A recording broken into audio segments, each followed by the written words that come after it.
मेरा नाम नूर जमान है और मेरा ताल्लुक़ पंदा से है और मैं रोज़ाना मॉडल बॉयज़ हाई स्कूल मेदियाबाद में पढ़ाई के लिए जाता हूँ और हम रोज़ाना ज़ा से आते हैं जो ख़तरनाक है। घर वाले तो यही कहते हैं कि एहतियात से जाए और अपना ख्याल रख के।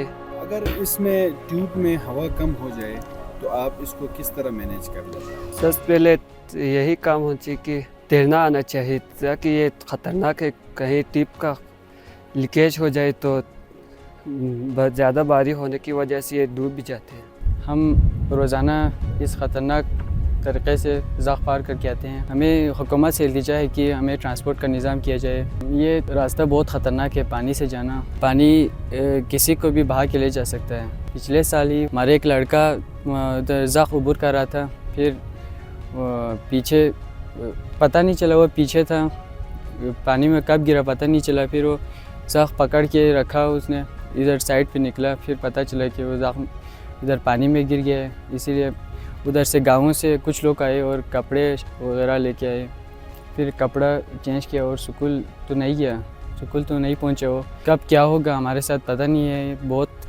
रास्ता बहुत ख़तरनाक है यहाँ। क्लास में बस इसी की सोच में रहते हैं कि कब घर कैसे पहुँचेंगे, किस तरह पहुँचेंगे। जब सुबह बच्चे स्कूल जाते तो हम इतना परेशान होते हैं, जब वापस आने तक हम उनकी इंतज़ार में बैठते हैं, नज़र लगा के उधर ज़ख़ पे।